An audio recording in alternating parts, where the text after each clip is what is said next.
5th chapter, text 6. Sannyasastu mahabaho dukkam abdum ayogata yoga yukto munir brahma nachirena adhigacchati. Sannyasa, the renounced order of life. 2. But mahabaho, O mighty armed one, dukkam, distress, abdum, afflicts one with ayogata, without devotion service, a yoga yukta, one engaged in devotion service, muni, a thinker, brahma, the supreme, nachirena, without delay, adhigacchati, attains. Translation: merely renouncing all activities yet not engaging in the devotional service of the Lord cannot make one happy, but a thoughtful person engaged in devotional service can achieve the supreme without delay. The two classes of sannyasis are persons in the renounced order of life. The Mayavadi sannyasis are engaged in the study of Sankhya philosophy, whereas the Vaishnava sannyasis are engaged in the study of the Bhagavatam philosophy, which affords the proper commentary on the Vedanta Sutras. The Mayavadi sannyasis also study the Vedanta Sutras but use their own commentary called Shariraka Bhashya, written by Shankaracharya. The students of the Bhagavad school are engaged in the devotional service of the Lord according to the Pancharatric regulations, and therefore the Vaishnava sannyasis have multiple engagements in the transcendental service of the Lord. The Vaishnava sannyasis have nothing to do with material activities, and yet they perform various activities in their devotional service to the Lord. But the Mayavadi sannyasis engaged in the studies of Sankhya and Vedanta and speculation cannot relish the transcendental service of the Lord because their studies become very tedious. They sometimes become tired of Brahman speculation, and thus they take shelter of the Bhagavatam without proper understanding. Consequently, their study of the Srimad Bhagavatam becomes troublesome. Dry speculations and impersonal interpretations by artificial beings are all useless for the Mayavadi sannyasis. The Vaishnava sannyasis who are engaged in devotional service are happy in the discharge of their transcendental duties, and they have the guarantee of ultimate entrance into the kingdom of God. The Mayavadi sannyasis sometimes fall down from the path of self-realization and again enter into the material activities of a philanthropic and altruistic nature, which are nothing but material engagements. Therefore, the conclusion is that those who are engaged in Krishna conscious activities are better situated than the sannyasis engaged in simple speculation about what is Brahman and what is Lord Brahman, although they too come to Krishna consciousness after many births. Text 7. Yoga yukta vishuddhatma vijitatma jitendriya sarvabhutatma bhutatma kurvan apina lipyate. Yoga Yukta, engaged in devotional service, Vishuddha Atma, a purified soul, Vijita Atma, self-controlled, Jitendriya, having conquered the senses, Sarva Bhuta, to all living entities, Atma Bhuta Atma, compassionate, Kurvan Api, although engaged in work, never, Lipyate is entangled. Translation: one who works in devotion who is a pure soul and who controls his mind and senses is dear to everyone, and everyone is dear to him.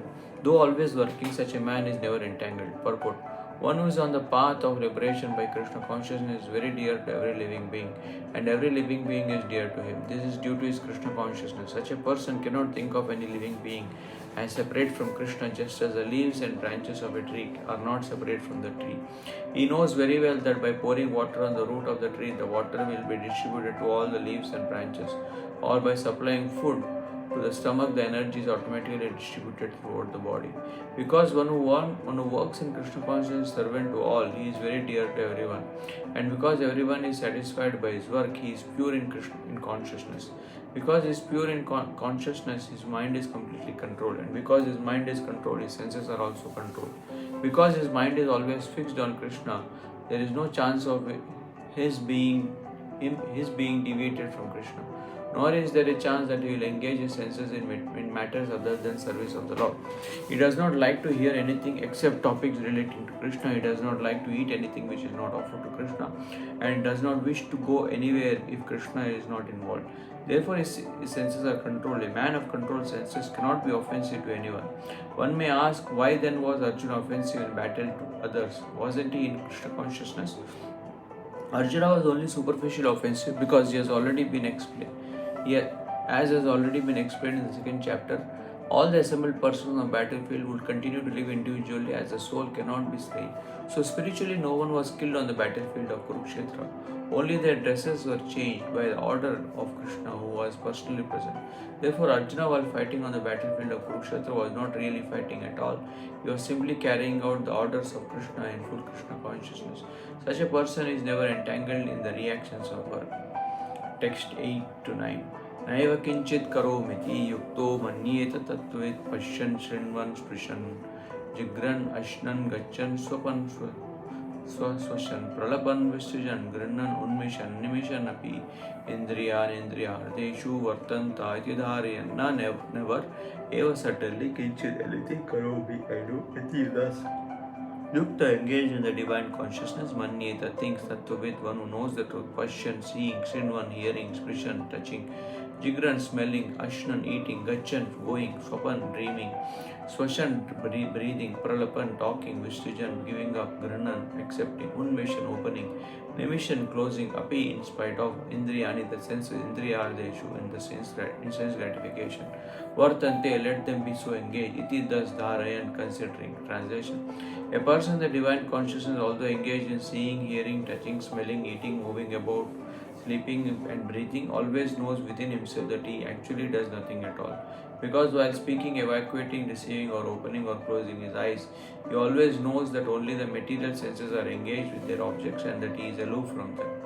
Purport: a person in Krishna consciousness is pure in his existence, and consequently he has nothing to do with any work which depends upon five immediate and remote causes: the work, the situation, the endeavor, and the fortune.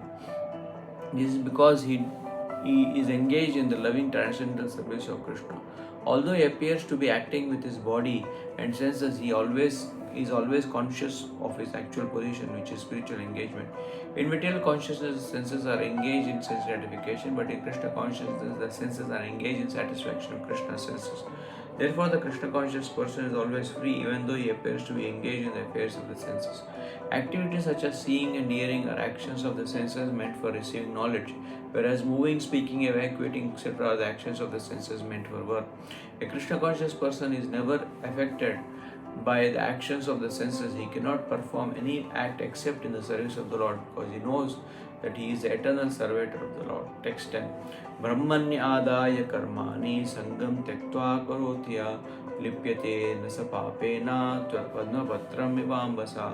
Brahmani, unto the Supreme Personality of Godhead, adaya, resigning, karmani, all work, sangam, attachment, tyaktva, giving up, karoti, performs, yaha, who, lipyate, is affected, na, never, saha, he, papena, by sin, padma patram, a lotus leaf, iva, like, ambasa, by the water. Translation: one who performs his duty without attachment, surrendering the results unto the Supreme Lord, is unaffected by sinful action, as a lotus leaf is untouched by water. Purport: here Brahmani means in Krishna consciousness, the material world is the sum total manifestation of the three modes of material nature called as the Pradhan. The Vedic hymns Sarvam hi etad Brahma Mandukya Upanishad Tasmad etad Brahma Nama Rupam Annam cha Jayate Mundaka Upanishad 11.9, and in the Bhagavad Gita 14.3 Mama Yonir Mahad Brahma indicate that everything in the material world is a manifestation of Brahman, and although the effects are differently manifested, they are not different from the cause. In the Ishopanishad it is said that everything is related to the Supreme Brahman